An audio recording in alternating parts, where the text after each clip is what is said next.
And we live. Damn it. We made it. The video, it worked finally, damn it. Everybody go give me some damn dab up here. Hold on, I got some ladies over here.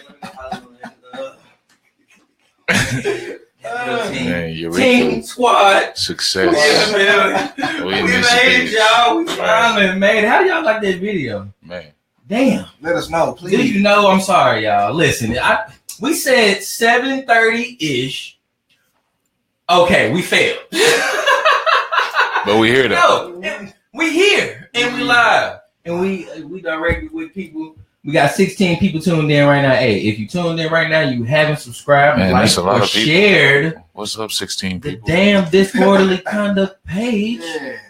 Make sure you do that right now. Let me get to introducing everybody. Of course, it's myself, Craig Stewart, K-Mac, the king of content. Also, got the main man here. Hey, DJ Harlem James, goddamn, what's going down? I'm on my socials, y'all. I'm being real rude. I'm sorry. I'm just trying to get it shared. Trying to get it shared and subscribe and like you should be doing, goddamn. Got my brother man right here next to me as well. Go ahead and introduce yourself. I'm not going to introduce you. I want you to introduce yourself. Oh, man. Cool, I guess. I'm Gensu, the BlerdPhilosopher, the Negro Jedi, the Black Shinobi, Luke Highwalker, Han Brolo. You know what I'm saying? For the neighborhood, nobody. Luke Highwalker. Yeah. I love it. Once again, man, we want to welcome you to Disorderly Conduct, man. We finna get into it, going live, man. We thank everybody that's tuned in. Like I said, once again, man, make sure you like, share this page. Make sure you subscribe to the podcast. You can download it, man, on iTunes for the iPhones. Androids, you got the Google Play. We on there. And if you just want to get on SoundCloud and check it out, you can do that too. Everywhere. Hey, we are literally everywhere. If you can't find us, you ain't trying. That's exactly how we feel about it. That's real though. It's not hard to find. My brothers, this is the toughest episode I've done to date. We are doing to date. And I brought you in, my brother, because I want you to start us off on a positive note. Literally, okay. I really do, because I feel like it's needed right now. Mm-hmm. So I'm gonna let you take over and do your thing, man. Okay, all right. Well, I guess I got a poem that kind of relates to this whole situation. I guess we're going into the situation we're talking about this week. Of course, if you live in Little Rock, Arkansas, North Little Rock, Arkansas, young man was killed this week. We all know the facts and everything. We seen the video and all that good stuff. Was gunned down. That's what we're talking about. Yeah, it's crazy. But the situation actually reminds me of Corinne Gaines from Baltimore, Maryland, back in September, I believe, of 2016, who actually lost her life to the hands of law enforcement in her home. And she was like, I believe she was like holding her son in her arms, and he actually ended up getting shot as well. But the situation with that was, very much the same as this, where people are talking about the situation from, oh, well, she had a little bit too much attitude with the police, so it makes sense why they killed her. If she would have just shut the fuck up, then, she wouldn't have been shot like that. And it's like, okay, maybe there's some level of, truth in that. There is a level of truth in that, right? But like, there's also, a lot of other things that aren't being addressed. So I wrote a poem about it, and I'll just share that. They're saying she was insane as a result of lead poisoning, as if she enjoyed living in lead-contaminated homes. After viewing footage from the traffic stop, I find no flaw in her demeanor. I could feel her rage as she suppressed it. I could hear the dialogue from the internal conflict as she told her son to never give up. I understood her conviction when she hugged her son and told him, I love you. I, like her, saw through the dangerous game these pawns played. The child's father left the home after law enforcement initially presented a warrant for his arrest, and everything became clear. He was a knight being moved to E5, leaving her vulnerable and priming the board for a queen sacrifice. These private conglomerates complied with the slightest nudge when the request that seemed more like a demand was made to shut down her social media accounts. But if they needed a warrant to come and arrest her, wouldn't they also need some form of a bureaucratic procedure to remove potential evidence? Especially since they claimed there was no time to issue anybody cams. Display of them not having any body cams, it's clear that anybody can claim whatever truth. Despite the fact her front-facing cam caught footage of a SWAT officer wearing a body cam. And when she declared they would have to take her freedom over her dead body, I wept because I knew then she was going to be a martyr. And so now we say the same thing that they said in response to loss of lives that we claim to hold so dear. I remember they said Martin deserved it because he wouldn't comply, even though his non-compliance was 100% peaceful. I remember they said Rodney deserved it because he was in the right place at the wrong time. I remember they said Trayvon deserved it. How dare he walk down the street? I remember they said Eric deserved it because he was a criminal. They even told us that Sandra Bland got what she had coming because of her mouth. And so now we say that Corinne Gaines got what she got because she was stronger than us. Thank you. First of all, I want to tell you thank you, brother, for being on here and coming on here on this episode here and giving people your spoken word. I most appreciate it. You didn't have to do that, but you did. I appreciate you on that, real talk. Man, thank you for the invitation, for allowing me to do that, man. Appreciate it. Like I said, man, like we said, we not finna sugarcoat or hop around the issue, jump around the issue. Man. We're gonna hop right into our segment, man. It's basically what we call it. Say what's real. Okay. And what we do, self-explanatory. We say what's real. Right. So I want to start with you guys first. Harlem, I want you to speak your truth about the situation. Okay. Like Craig said, this has been a real tough topic. This shit been on my mind all week. I knew we was gonna talk about it today. I don't think I would ever have enough time to fully get my thoughts together about how I feel because looking at the story as a whole now, I done switched sides with so many times to a point of being on no side, to a point of feeling maybe there is no right outcome to that. You feel what I'm saying? I hate the decision that young man made for that to happen. I hate that the police had to be put in that situation too. On all sides, nobody had an easy night, especially for that young man, bro. To make that kind of decision, from what I seen, I'm gonna just speak on for what I seen because people say they're seeing different things. So I can't speak for everybody's point of view. From what I seen, man, when you heard him say I can't go to jail and the fear you hear in that man's voice, bro, that was something that he feared. And to fear something so much to where you know the outcome of you pulling this trigger was to live or die. Live or die. That was it. Either I'm going to go to jail or I'm going to die right here. And he chose that because a lot of people, I've never been locked up and never been no shit like that. Mm-hmm. But I always heard just the thought of you living, but you're not running your own life. Mm-hmm. You locked down and shit, somebody telling you what to eat, what you can wear, and you around other people that's like-minded. And I know there's great people in jail and things like that, but I'm saying just the environment of being put in that kind of situation, a nigga probably would rather go. Yeah. It's tough as fuck. Say it. It's tough as fuck. It's gotta be. I can't say whether anybody was right or wrong because even looking at police officer situation, at the end of the day, this man shot a gun at me and it went toward my face and I almost shot my partners and things. You feel what I'm saying? Right. My life is in danger too. I couldn't say if I was a police officer, I wouldn't make the same decision. And I can't say if I was a young man, I wouldn't have done the same thing. It's like I said, it's a situation with nobody it ain't no right outcome, man. Unless everybody went home happy that night, it wasn't no right outcome.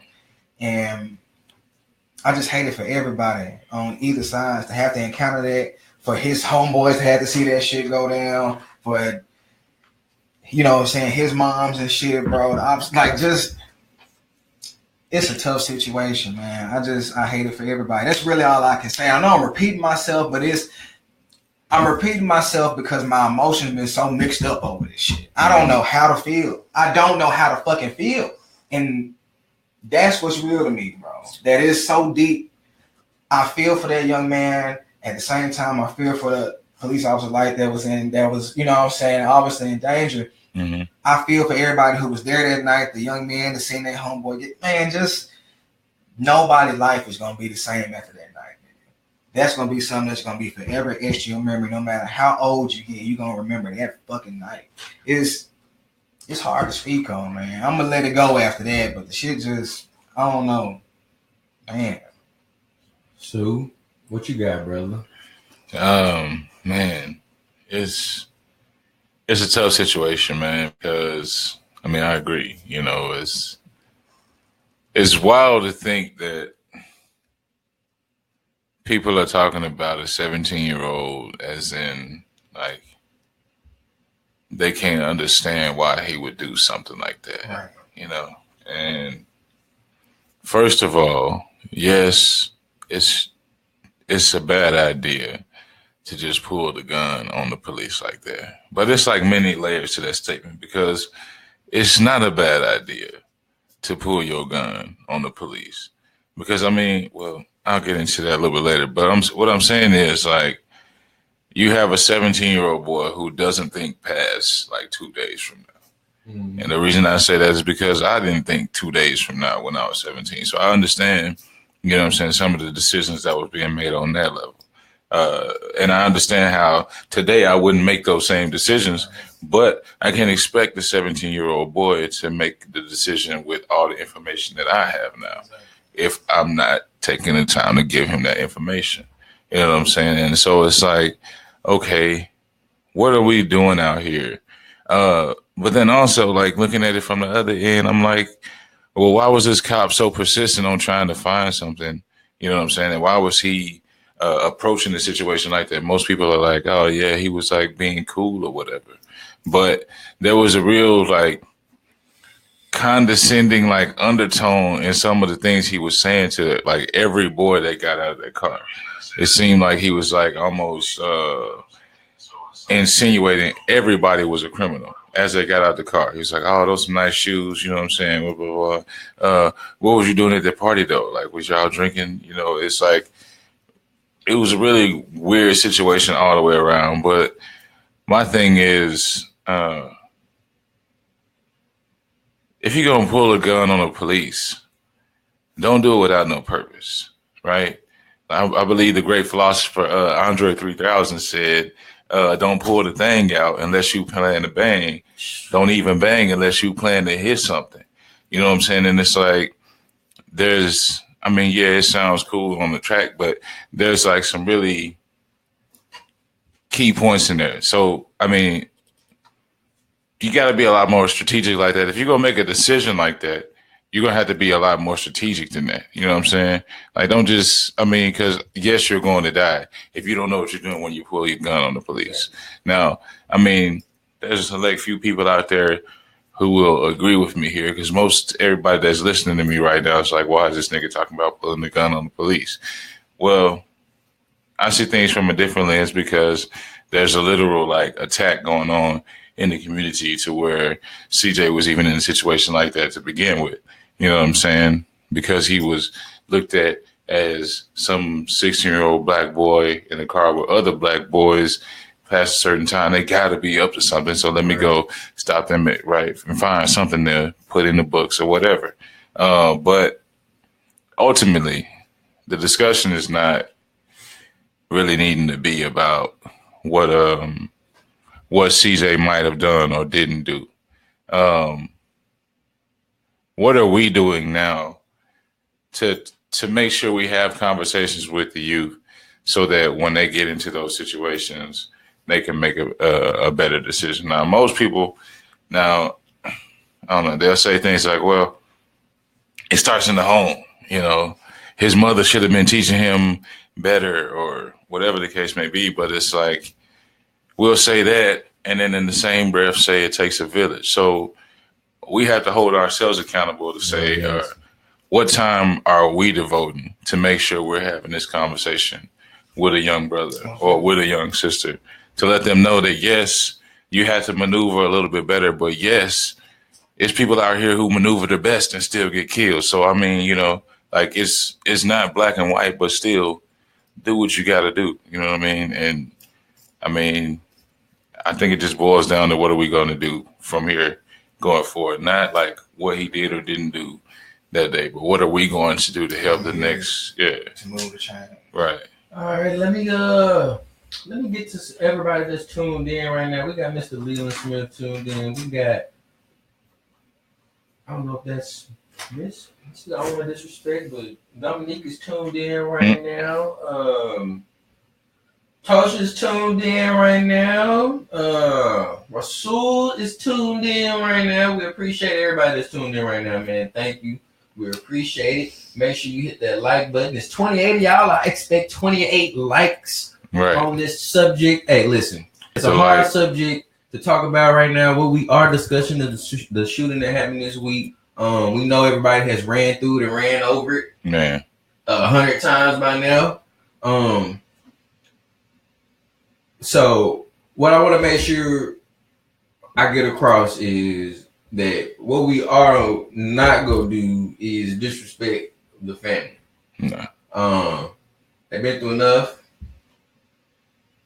The thing that pissed me off the most this week, I would say, is how fast I seen people switch up when this video came out. Mm-hmm. And for me, my perspective didn't change. My perspective from the beginning was, I seen people on Facebook, family members, friends, just begging, crying for information and not really having the answers that they needed, and begging the public to share and help. And me as a black man, of course, as a black father, of course, it's going to touch home. Of course, it's going to hit home. Of course, I'm going to ride for whatever situation that happens when it's a black teen, black man, black kid, black woman. I don't care. Right. For me, I saw a lot of switching up when this video came out. I didn't like it. And then the switching up came with the bashing. Yeah. Of this 17-year-old boy at the end of the day, regardless what everybody thinks about him, regardless what everybody, his criminal past, his background, that is somebody's child. That is somebody's brother. That is somebody's everything. Father, uncle, all of this. And the life is gone. It's not going to be the same. He's not coming back. The light that's been painted behind everything that's happened is to make this kid look like he's just this bad person when he's actually dealing with a lot. And I can relate to it because I'm black and I've been there. First of all, my story ain't Craig Stewart sitting right in front of you, bringing you disorderly conduct sitting right here. No, I've had some transgressions in my past. I've been arrested. I've gone to jail. I've fucked up and done some stupid shit. But you shouldn't be blamed for making one damn mistake. He's already paid the ultimate price for that. Yeah. For everybody else to run him over and step on him, I expect the average white person to run him over. That doesn't upset me. Everybody in this room know what I'm saying. That doesn't upset me. We expect that. But when it comes from us, and now everybody wants to coddle, oh, he was a good cop. He talked to him. Yeah, he was cool. They had great conversation. He wasn't trying to hurt him. That's protocol. That's not he's his friend. Yeah. And then people want to forget, like, we just had Philando, Terrence, Eric. Mm-hmm. We can name everybody that's died from police brutality. I don't know. Was this situation justified? Book by law? Yes. But could the situation have been handled differently with a 17-year-old kid? Kids. Regardless whether they were out past curfew, regardless whether he had a gun, regardless whether he had weed on him, it was still somebody's kid. And I just don't appreciate the fact that everybody wants to hold the kid to this higher standard. The kid got to do all of this. He got to do everything by the book. But the cop, don't have to. He get the pass. Fuck that. Right here, right now, I'm holding everybody accountable. I'm holding the cops accountable. Mm-hmm. I don't care. Because I have a license. I'm a truck driver. For everybody that don't know, I have a truck driver. I am a truck driver. If I go out here and I kill one of y'all in my semi, it's over for me being a truck driver. You shouldn't be able to be a cop after you kill some damn body. I don't care what the situation is. There is no training. There is no psychotherapist training that you can go through after you do or experience something like that. I don't care whether you're right or wrong, justifiable or not. Mm-hmm. There is no amount of training that's going to take you back to the person that you were before you pulled that trigger. And he's going to look at black men. He's going to look at black women. He's going to look at everybody differently. And I'm not afraid to say that. Mm-hmm. I said this week, man, I was going to stand on what I say. I'm going to say it, and I'm going to sit there, and I'm going to stand on it. Anybody can call me out. Y'all can look at me and say whatever. But what you ain't going to say is I'm being fake. The cops should be held to a higher standard than the kid. Whether the shooting was justifiable or not, we all seen where shit could have been done differently by grown-ass men who are supposed to be trained to handle certain situations, regardless whether or not they've been in a situation or not. That's what the training is for. Am I wrong? Right. Y'all go ahead, because I'm going off. I don't want to take over. I know we got comments and stuff. Yeah, I see you that. Want to get to the comments before you get started? Or you want to go? It's okay.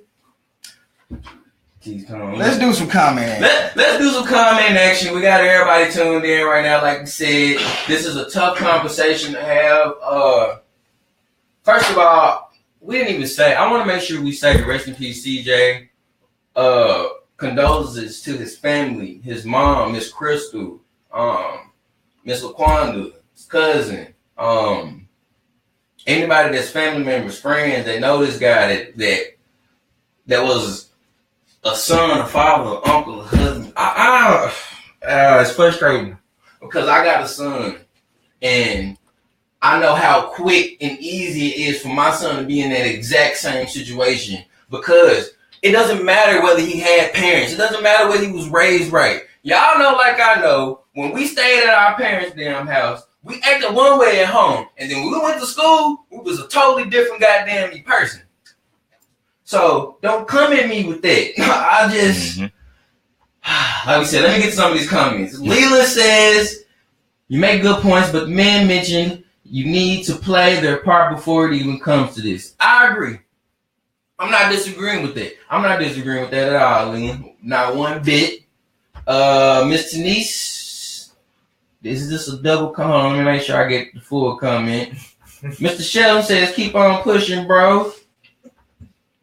Hold on, let me make sure I get Miss Denise full. I think she typed in. Make sure I get all the comments. Let me go back. Let me just go all the way down. Make this right. Dominic says, the only reason your emotion is mixed up is because you wanted and expected the cops to be wrong. I think she's talking to you, brother. Yeah, not at all. I honestly, if you want to be real, I waited for all the facts came out to even speak on this story because the initial report said that he fired a gun. Look, like you said, there's protocol. If you pull a gun, you will get fired upon. They teach you that in hunting, anything that had to do with firearms, bro. I just want to know what the circumstance was. I didn't expect nobody to be wrong. That wasn't my decision to make. I just wanted to know the scope of the situation. Anybody could have been wrong technically, but I wasn't looking at, oh, nigga, police did it this time. I'm not that kind of person. I'll wait to say, figure out what the fuck going on before I say some shit. Right. I can't preemptively judge shit because I wasn't there for the situation. It's always gonna be three sides to whatever going on. Is who it happened to, the person who did it, and God. I wasn't there. I was just waiting for the news report to come out. That's what people should do. I don't make initial reports, nigga. I wait for everything to come together and then go from there. Anybody could have been wrong. Dominic says, don't play the race car, bro. Laugh out loud. They were stopped because curfew was passed and they looked suspicious by driving so like they weren't lost. First of all, it don't matter. You could be doing the goddamn speed limit, driving correct, and if you're black, you're going to get pulled over. It don't matter what you're doing. I'm going to say that off top. Can we not be lost? Can we not? Can we not? Obviously, no. We can't be lost. Can't be lost. Please have you. We gotta know where we're going. Being lost is illegal. Rhonda says deep. We appreciate those comments, Mr. Hit that like button, hit the share button, the heart button, the angry button, the sad button. I don't care. Well, damn. Make sure you tuned in because we get into these comments. Man, you kidding me? I don't know what Larry is talking about. Yeah, people were saying the cops killed him for no reason. He had a gun, blah, blah, blah. Then look, okay, Mr. Dominique, we see where you at, sir.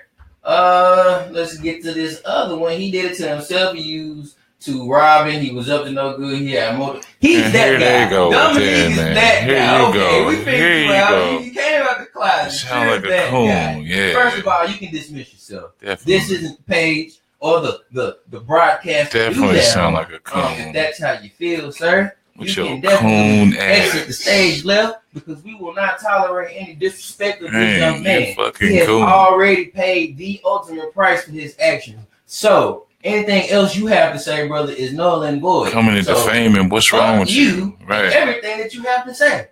I don't care if you follow my page or not. That's just how I feel. Man. We're going to keep on moving. Leland said, and all those people must take the same concern while he's still alive. That was a good young man. Yes. You can tell he did not want to be there by him saying, I cannot go to jail. He was complying before that point. I do not blame him. I blame us.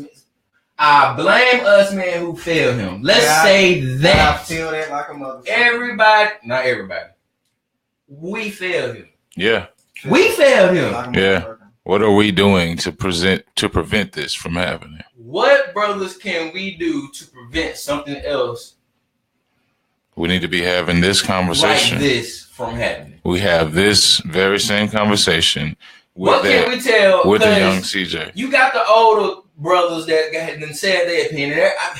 I haven't heard anybody from us that don't have a platform, I should say, to do it, but to speak on it. What can they do to? The fact of the matter is, right it ain't nothing you can do. Fact of the matter is, it's nothing. You can't do nothing. We have seen where we be compliant. Yeah. Where we are right. It's we not everything right. It's not black and white. Still end up shot. Yeah, it's not black and white. Still end up killed. It's all depending on whatever they want to decide to do with it. All I can say, instead of everybody preaching, you need to pull your pants up when you with the cops. You need to say yes sir, yes ma'am. Nah. You need to do all this and that. Fuck that. That ain't stopping you from dying. Respectability politics is some Once bullshit. you get out that goddamn car, your life is on the line. Once you make that decision to exit that vehicle, I will say this: know your rights. Teach your kids to know their rights. Whether or not the cops comply, you do.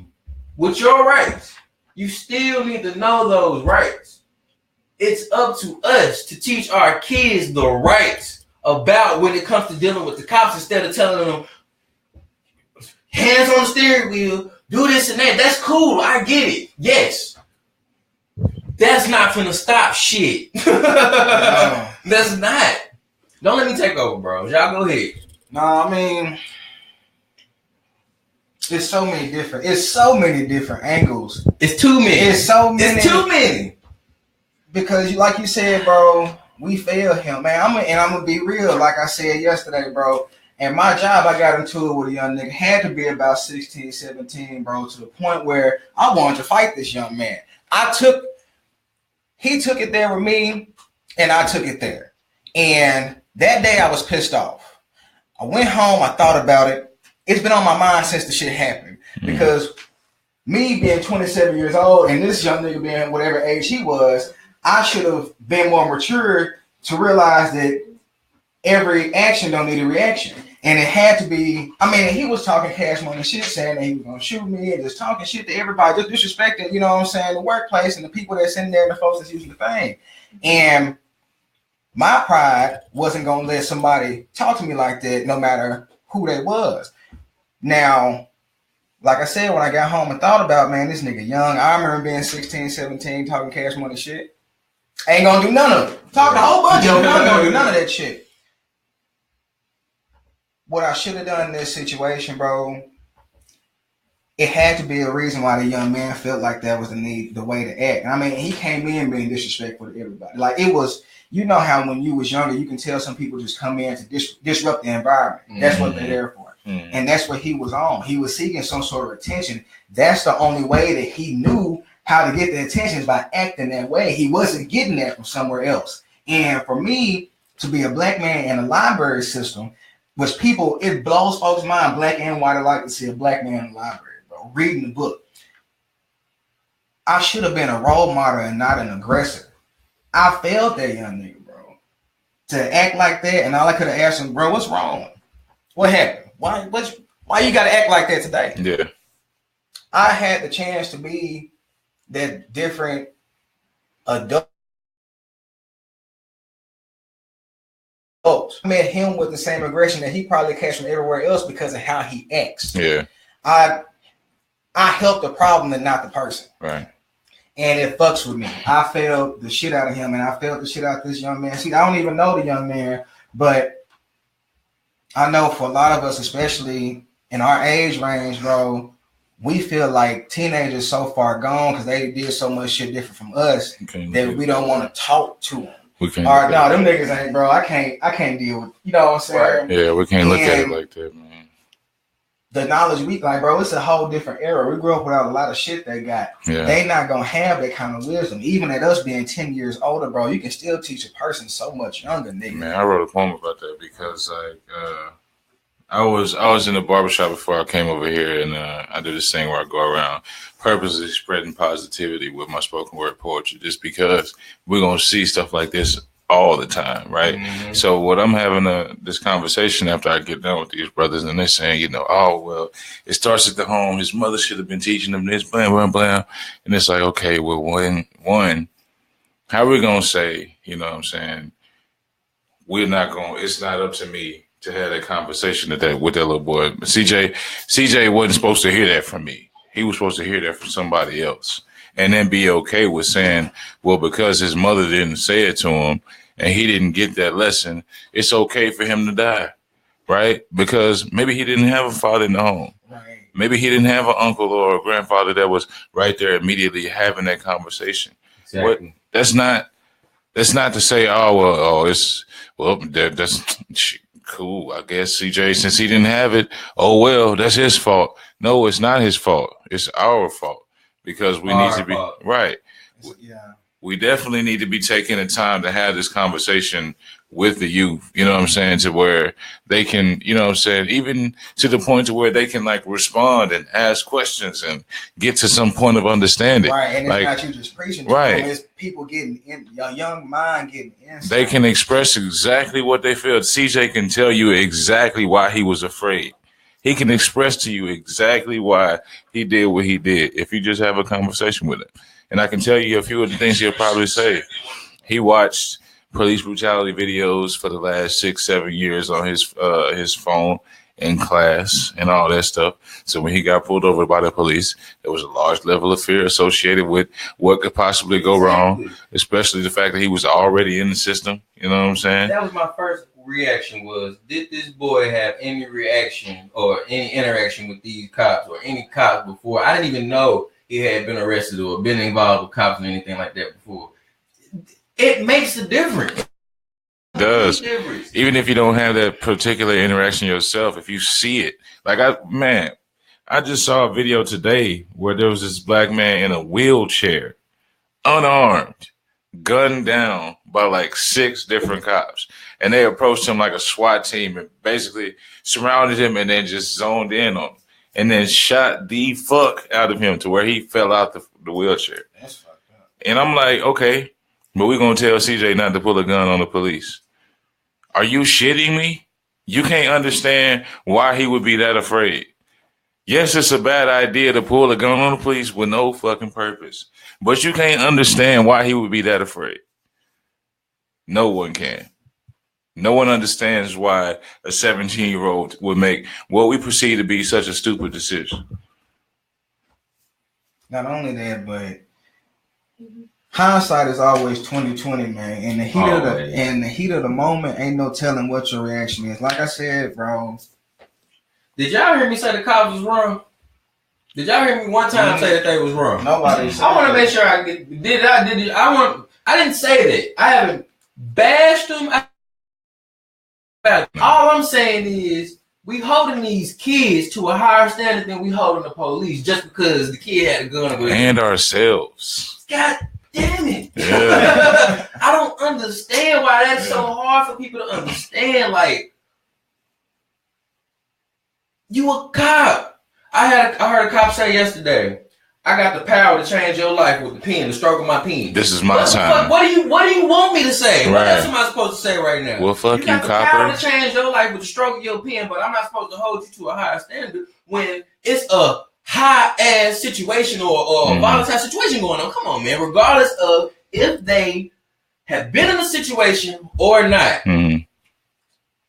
supposedly they are trained for this. They are. If you are trained to protect and serve, like Dominique said, if you are trained to protect and serve, the last thing you should be doing is what?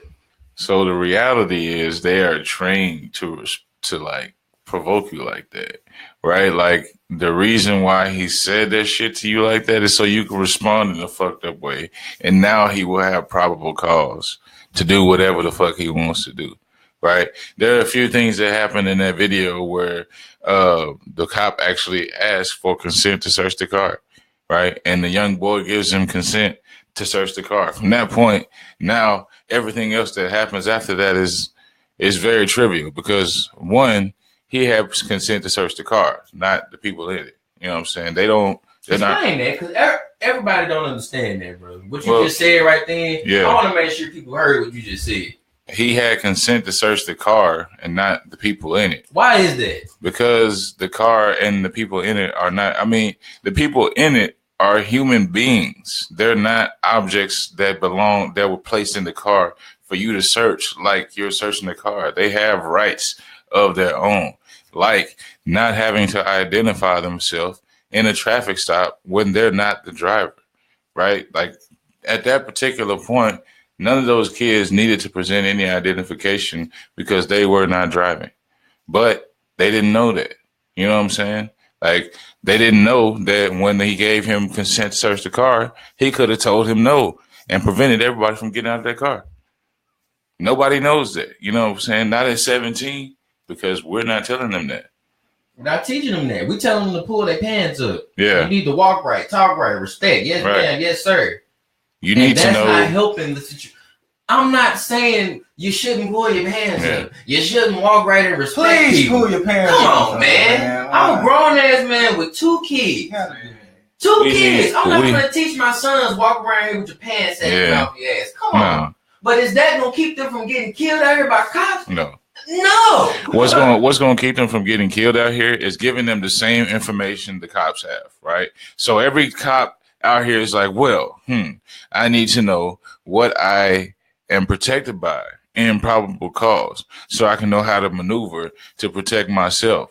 We need to know what it is about these particular tools they're using to now be let off with paid leave and face no consequences. What is it about the situation that's allowing them to do that we can use to our advantage to prevent that from happening, right? If they know that they can do this, and that to get probable cause and now be covered with anything that they do, then we need to know what we need to know to prevent it from even having any probable cause, right? That's what I feel like, you know what I'm saying, is an effective way to try to go about it. Now, mind you, that's not foolproof. Like I said, it's not black and white. Knowing exactly what you need to do to keep them from having probable cause is not going to keep you from dying. Exactly. It's not going to work. But shit, I mean, you can do the best you can do. And honestly, if anybody disagrees with that shit, I fucking understand. Because you can do that shit. No, I know lawyers. I think, if I'm not mistaken, man, there's 2 lawyers here in Little Rock that were influential in the bill being passed for being able to record cops in traffic stops. Right. Then they now get this bill passed to where it's legal to record the police, right? So they're recording the police. The 2 lawyers that were influential in doing it are now at a traffic stop recording the police, and they get arrested for recording the police. Covered by law. Full. That they made, actually. Right. I remember seeing that on the news. They were fully within their rights, but it still didn't work. I mean, it doesn't matter what you do half the time.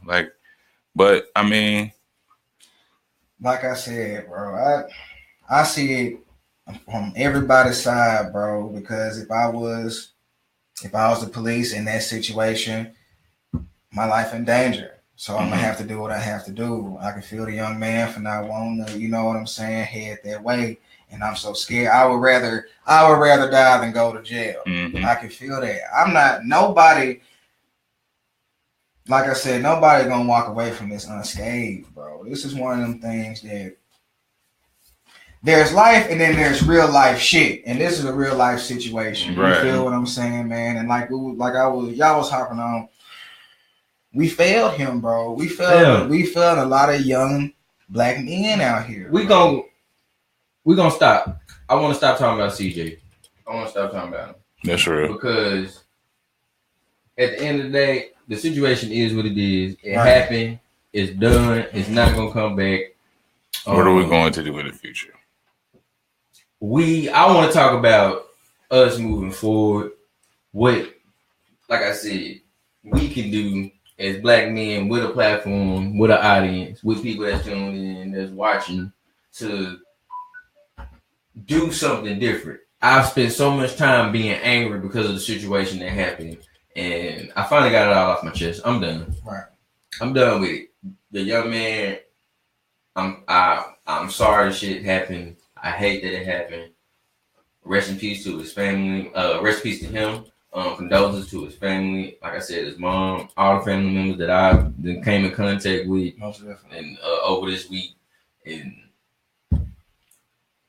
sad situation. Mm-hmm. And like I said, all we can do, man, forward is teach our kids better, doing something else besides the negative. Yeah. Like Leon said, putting them in youth programs, coming up, teaching them how to podcast, how to go live, how to set shit up. Like, well, damn. Like, drop the mic. How not to do that. Right. Like that, and all that good stuff, you know. I mean, like you said, bro, we gotta teach, bro. We gotta go back really to it being old school. And like you say, even though it's a cliche, man, it takes a village. It really do. Mm-hmm. Y'all don't understand how much you can change a young person's day just by saying hello. You know how many of these kids don't even get talked to at home, nigga? And for somebody from the outside that look like them, man, what's going on, young man? Mm-hmm. What's going? You know what I'm saying? That respect, bro, because whether or not you want to believe it, even though we grown men, too. Right. That's still a man. 16, 17, 18. You a teenager, nigga, but you in You forming yourself, 2018. bro. You know what I'm saying? You coming into that, bro. We need to just respect each other more as a race, bro. We need to get back to that old school way of just being there for each other, man. Being like more of a community-minded type people, bro. Everybody's so out for themselves and want to make a name for themselves. Nobody. That's what I feel, bro. Nobody want to really, you know what I'm saying, network and get to know each other. And you know what's really, we can say it ain't no family unit, and there's some people that got large families, bro. I don't even know the last time I've been to a family reunion. Man. I don't know the last time I went to them. We used to go to them all the time when I was younger, but that in such a short time, I can even say from the 90s to now, we done lost a whole lot of shit as race as far as being a family unit and having shit and like, you know what I'm saying, Sunday dinners at grandma's house and shit like the 60s, bro, before it was really us. Yeah. And I'm saying us as collectively, because you black people especially, but I mean the world, man, we gotta cherish each other, bro. Man, everybody means something to somebody. Yeah. You know what I'm saying, man? But especially black people, we want to cast off our youth because motherfucker did to me. So I can feel like somebody feeling like you hopeless because you a young black man and you act a certain way. Right. I can feel that, bro. So check this out. We say things like it takes a village, but do we really believe it?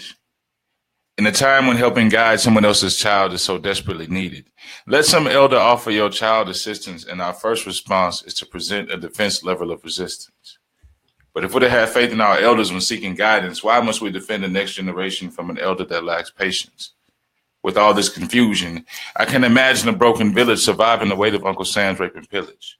If we were to just open our eyes, we could realize that divide and conquer is the reason our homes are missing fathers. A single mother has to raise a family on her own while her brother is pretending to be the dad. And nobody wants to help a child with no parent. Because if it ain't about me and mine, it's going to make my problems apparent, and I can't have these things being displayed on the surface. Therefore, I can't be myself, and I'll never understand purpose. And with all these breaks, kids are out here looking to the streets for some sense of belonging. After their families have been stripped from them, their last resort is to select a family of their own choosing. A limited resource grouping. Losing sight of the fact that we're all trying to build circles with broken pieces. Ultimately, our piece is vulnerable.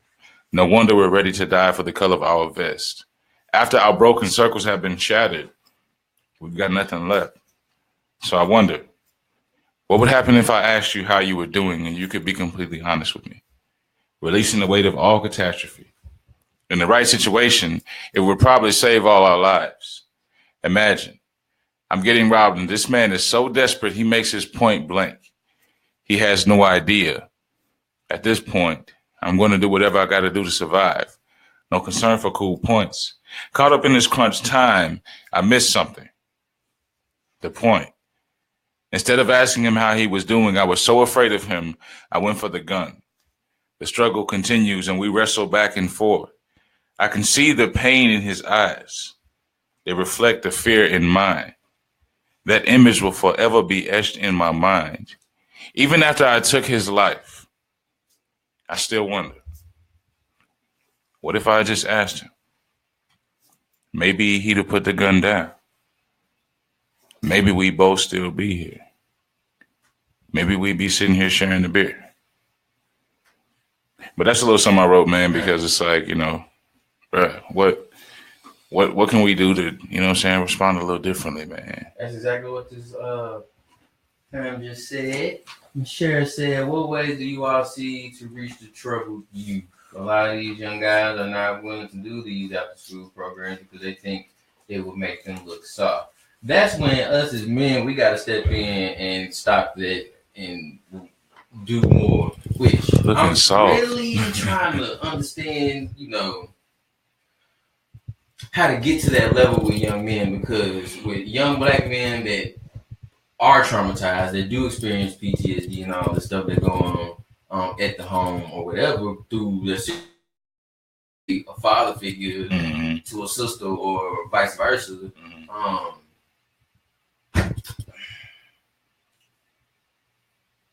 It takes time when it comes to stuff like that, especially when it comes to young black men, because they're not just going to open that door up to you just off top because you just coming in there I'm here to help you. Right. And you got to build a relationship. We got to start with building relationships with these young men that we feel are distracted or at the edge or can't come back, or the point of no return or whatever, and quit turning them away and making them turn to do dumb stuff, the streets, drugs, and all this other stuff that's gonna lead you to a life of death or in prison.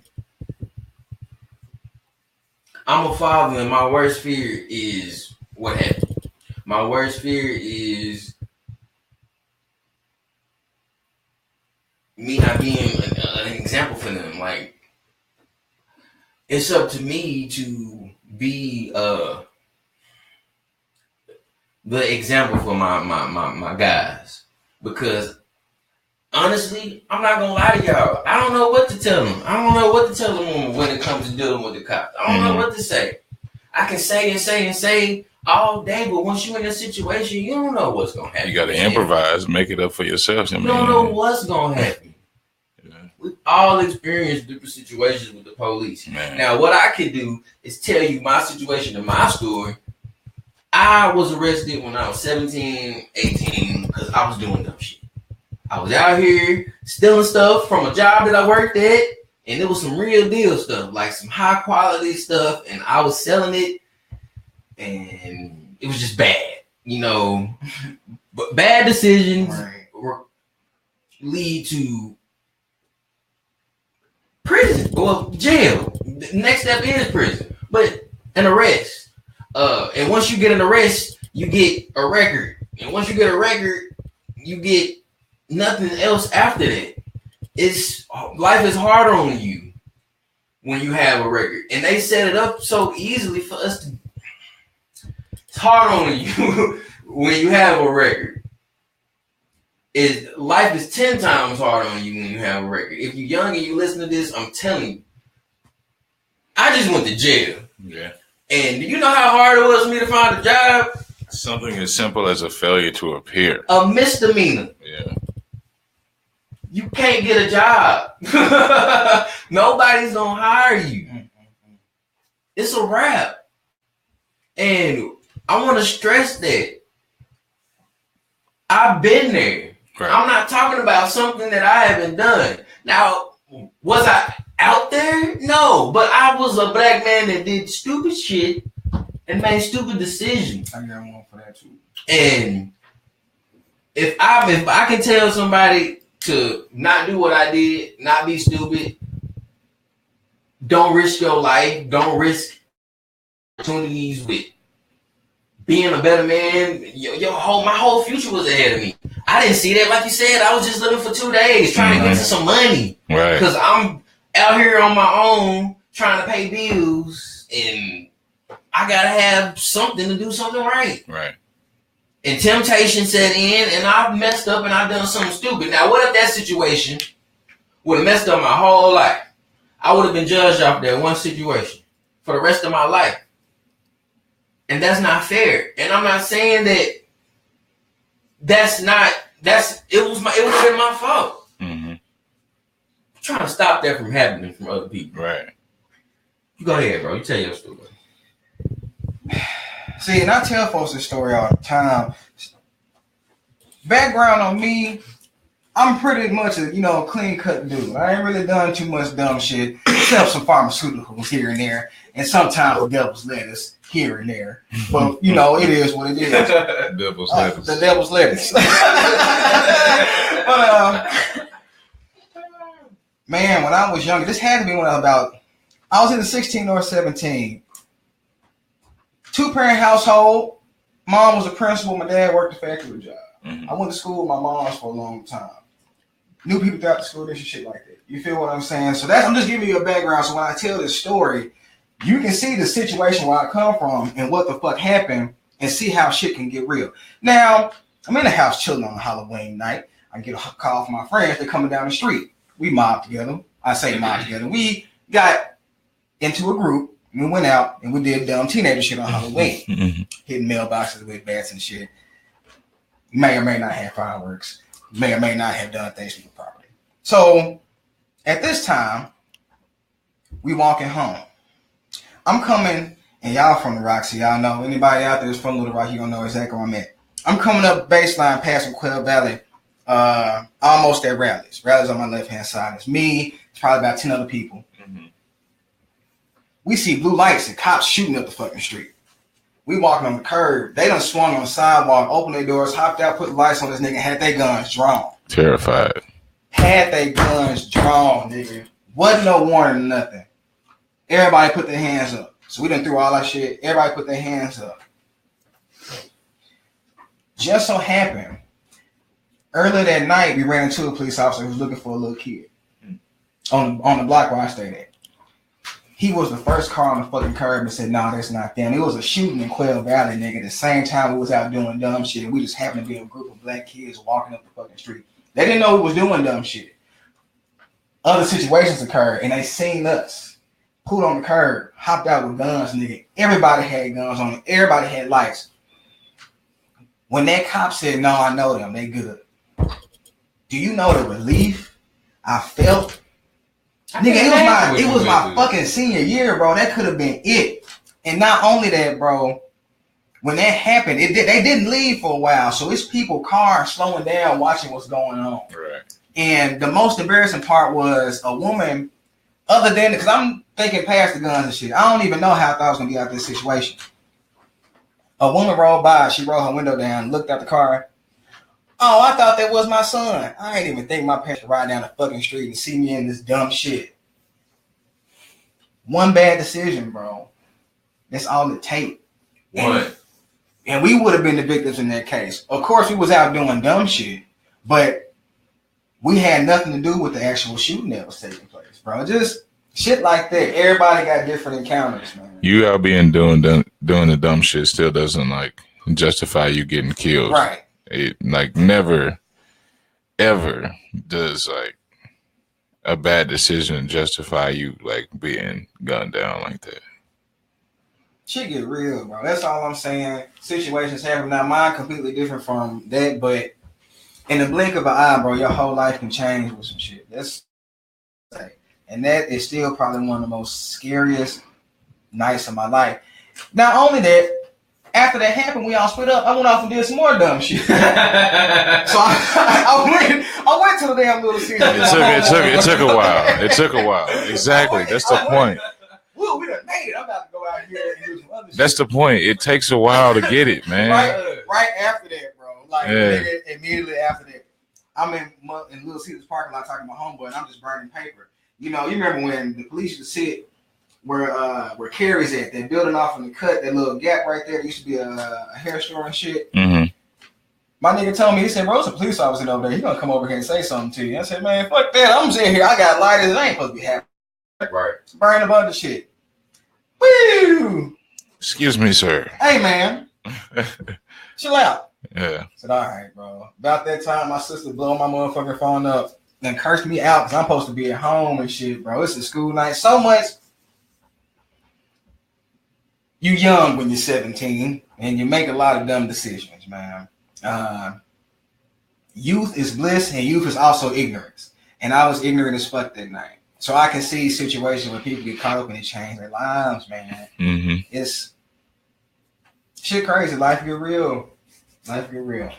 Tasha says the youth want the help, but they're afraid of how others will see them. Right. They do hold this shit to them, bro.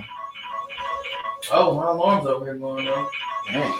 We got to be careful how we like address the youth, because one thing we like fail to do a lot of times as like the older generations, and I get a lot of this when I'm trying to like be a, black leader or whatever, I'm saying, like trying to give back to the community or whatever it is you want to call it, like reaching out to older people in the community who may be doing some of the same things.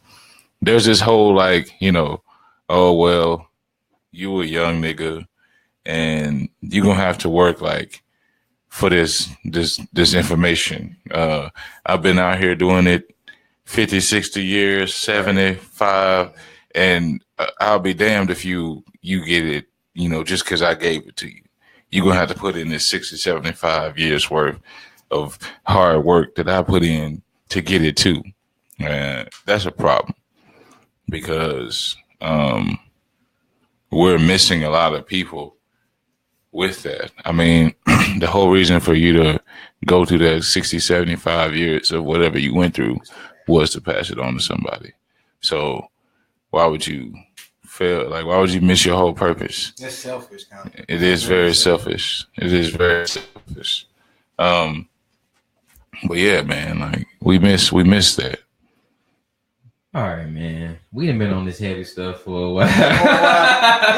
It's been a heavy night. Boy. It's disorderly conduct, but it's like a grenade went off in here. Man, I could not pass this up this week and just let that pass by and gloss over the situation. Like it doesn't affect me and how I feel and how I look at my sons when I see them, and I just pray that I can.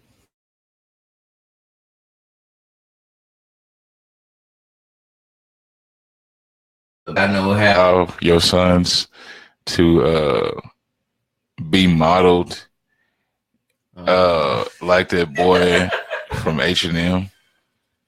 Would I allow my sons to be modeled? Would you have signed the contract to have contract giving that image to them for the rest of the no, the same way that boy's parents did. No, it's a wrap. That was definitely an oversight on the company, on the parents, on everybody.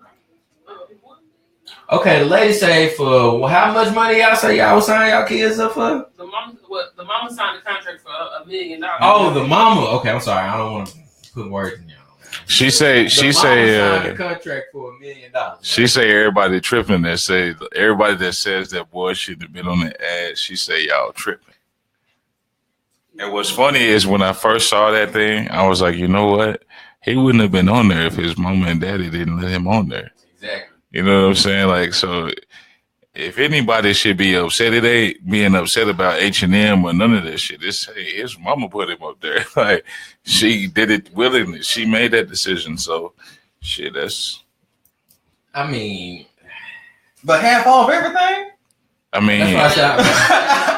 You want half off of every T-shirt that says you the best monkey in this motherfucking world? That's what I said. Yeah. That's what I said. I said, damn. All right, we fucked up, y'all. You can get half off on this shirt and say Kuzma in the jungle. Well, we still need your money. But then also, don't be out here be like, sit your monkey ass down, and then be mad at fucking H. Right. Shut your ass up, like, you know. Man, we got this segment where I call screenshot segment. I ain't really got no official name yet. It's just screenshots where I pull people's screenshots. That I see or something that somebody says that's interesting on the internet, and I pull it off the internet. I don't say names. I don't do that. I don't blast. We don't do it. But I do use what you say in my show. And this first one is: many men fear not being enough for a woman, so in their own relationship because they lack self-love. What do y'all think about that? Do I need to repeat it? I was gonna ask you to repeat the question. Okay, it's like quiz. Hey! If I gotta repeat it, that's what we gotta do. Many men fear not being enough for a woman, so they subconsciously sabotage their own relationships because they lack self-love. Do you agree or disagree? I feel that. I can definitely feel that, bro. Because when you can't love yourself, you can't love another person. So if you feel like you're not enough, to yourself, it ain't no way you're gonna be able to be with a woman and be like, and feel like she fine if you not fine with yourself. If you feel like you lacking something as a man, ain't no way you're gonna be able to take care of a woman, and you gonna feel like, fuck, I can't do nothing. Damn it, I ain't got what? She ain't gonna like this shit. I can't deal with her, bro.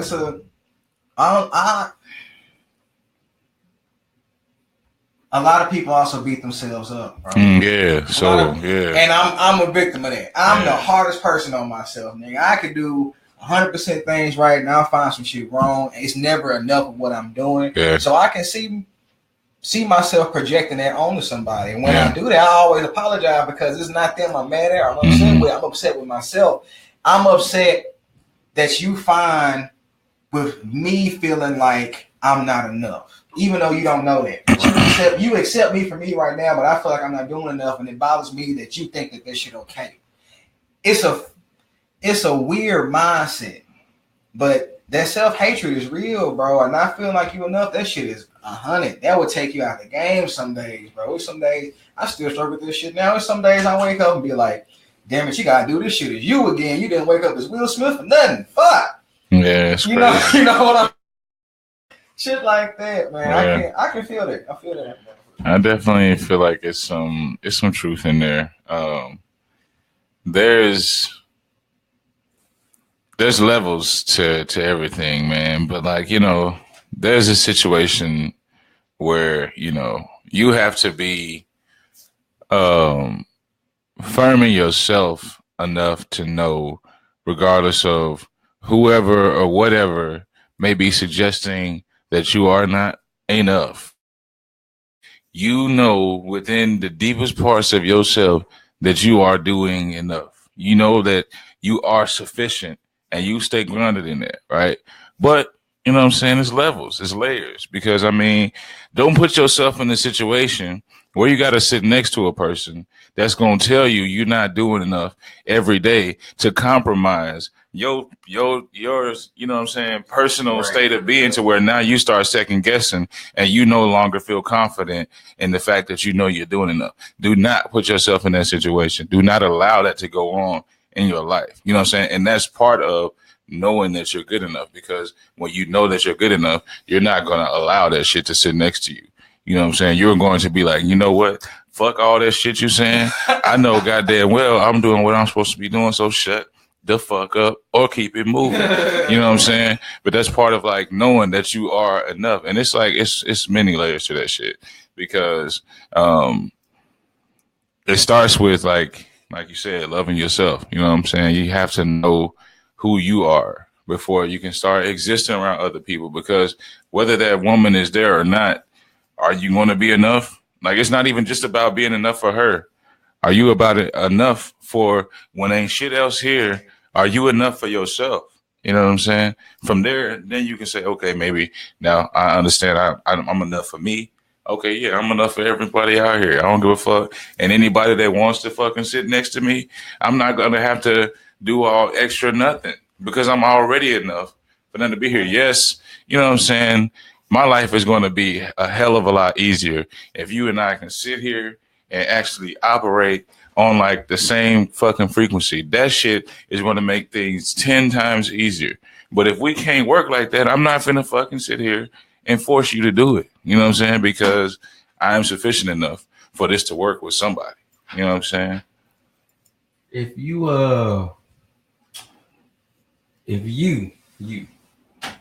ask a young lady to move in with you, do you expect her to split the bills with you? If you ask a young woman to move in with you, do you expect her to split the bills with you? Straight up. Let's get into it. I asked her to move in with me. You ask her to move in with you. Do you expect her to split the bills with you? Here's my thing.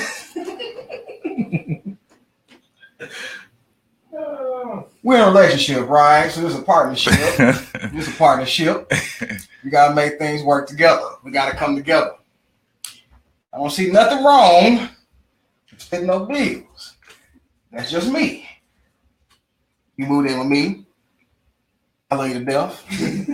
Gotta keep the heat on. Gotta keep these lights on. Gotta keep this good ass cable because you want to watch all your Grey's Anatomy and shit and cry. Well, then. I don't see nothing wrong. I don't see nothing wrong with that. We a partnership. I don't see nothing. We're paying bills time to time.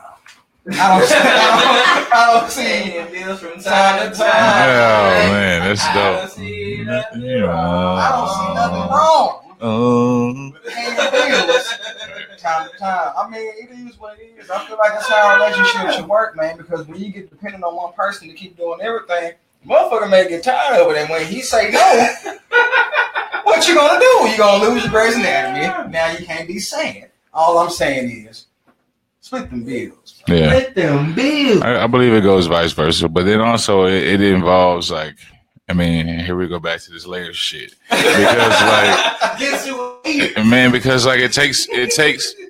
it takes communication, man. Like you need to be able to have a conversation with your partner and be open and honest to where you can say, all right, this is what we're going to agree to. You know what I'm saying? You need to be able to have a conversation and be open and honest with your partner when you failed to say, damn, you know, I was supposed to have that car insurance payment paid by such and such, but that shit didn't happen this time. I'm a little late. I got it on the last round, but I'm still catching up. We need to be open enough to where I can tell you that shit. And it not be no cool. Right. Well, I'm not saying it's gotta be cool. Right. Right. Cause like I'm not saying it's gotta be cool. I'm saying we as men, we as women, and it's vice versa. Like whenever you fail, right, you have to get back up and do better. Right.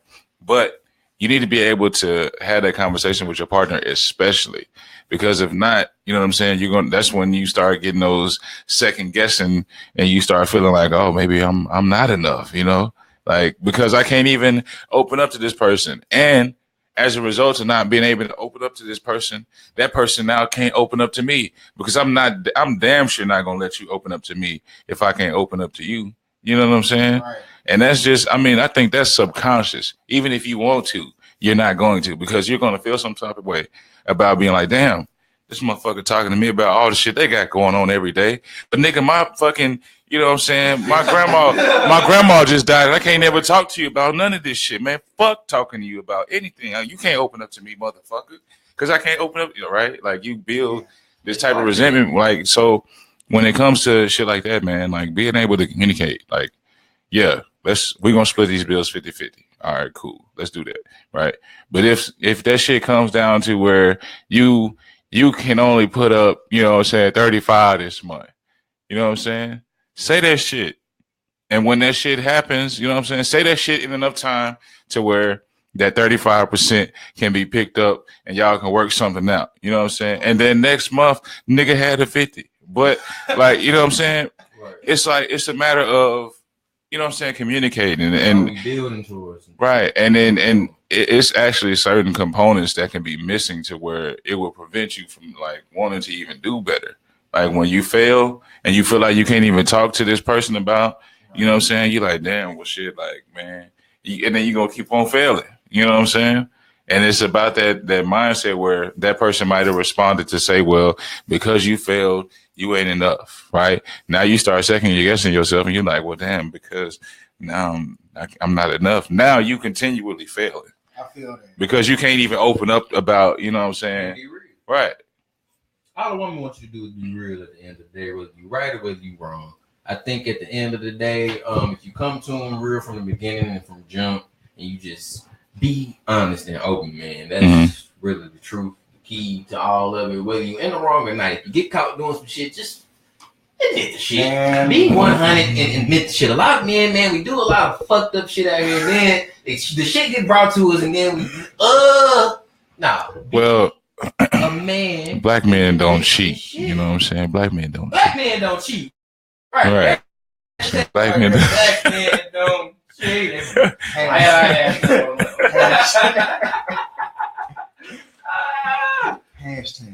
Hey man, we just out here having some fun. I think I got one. I think it was one I wanted to get to. It was a special one from this special brother of mine.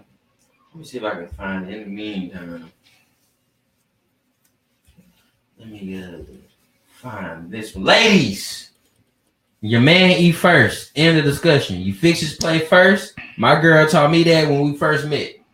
Hold on, what? That's the screenshot. It's still, you know, I'm pulling off screenshots. A young man says, ladies, your man eat first. End of discussion. You fix his plate first. He said you fix his plate first. My girl taught me that when we first met.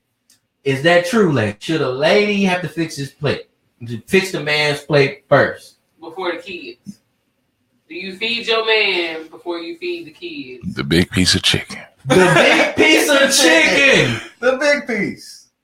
You want to come over here?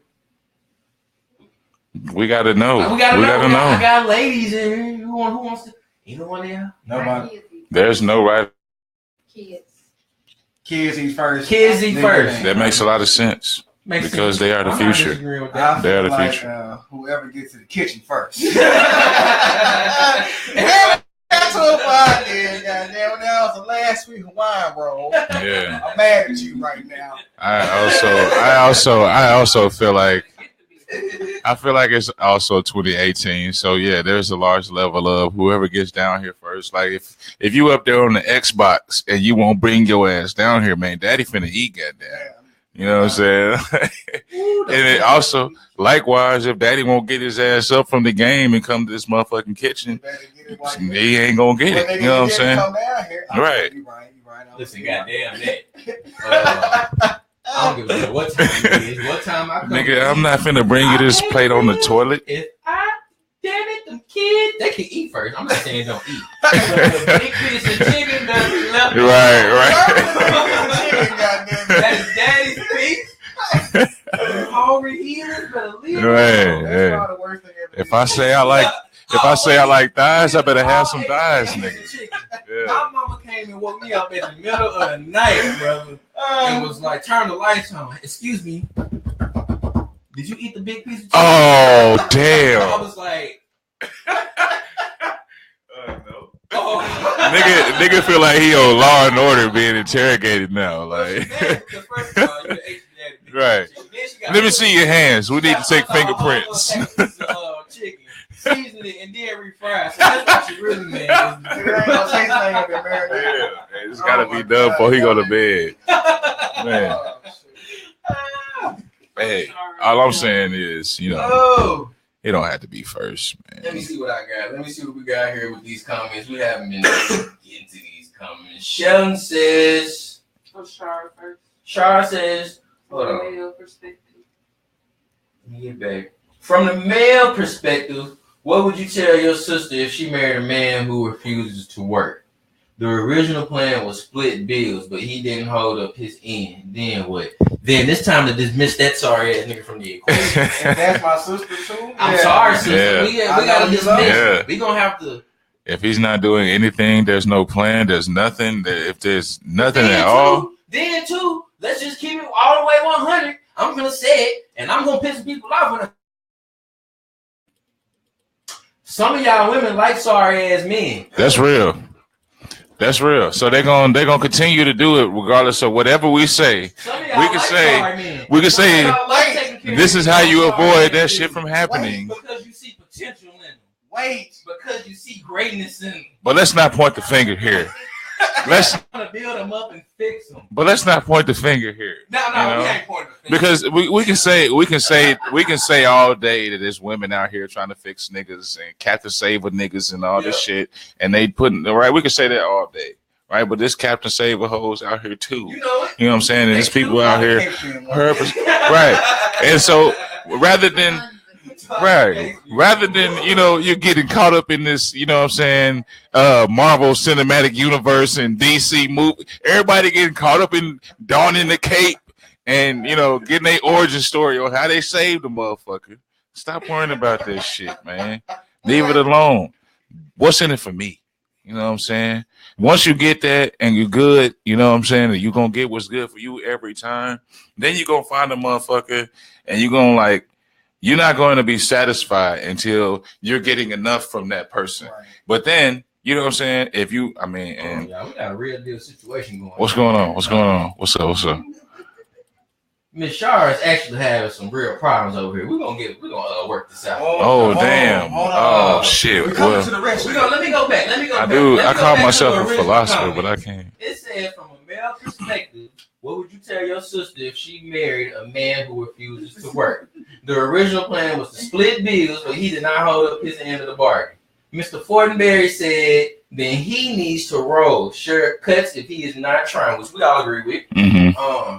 She said, Shelton, he said he won't leave. He wants to own business, but doesn't put in much effort to make it successful. Excuse me. Then Sheldon says that he does not want his own business if he is not trying. Right. Mm-hmm. She replies, he tries, but there is not enough money coming in to actually help with the household bills.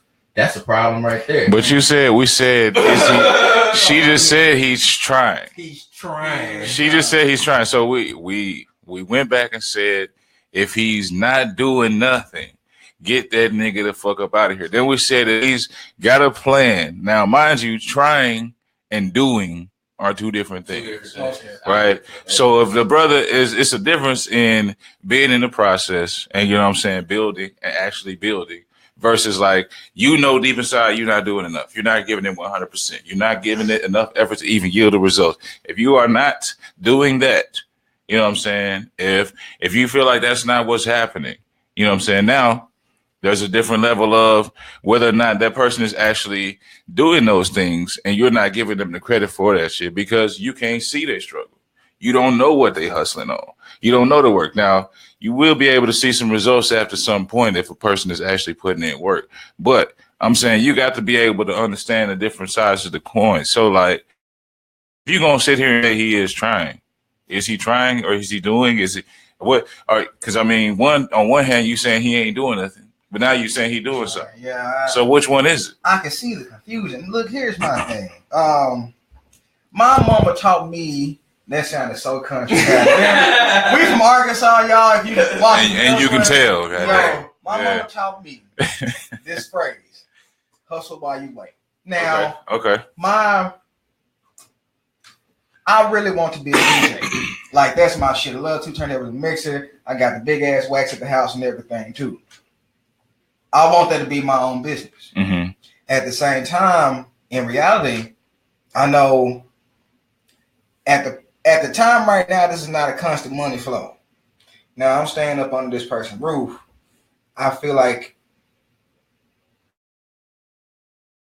I'm not saying I'm gonna have to work something. You know what I'm saying? Just to make ends meet, bro. And that could be money going towards your business to build a better switch, so you don't have to do that. But because I don't know the situation, like you said, I don't know the situation. But if he's just wanting on business and not bringing enough money and just doing nothing other than the fact of making money through his business, which is not going that great or doing whatever,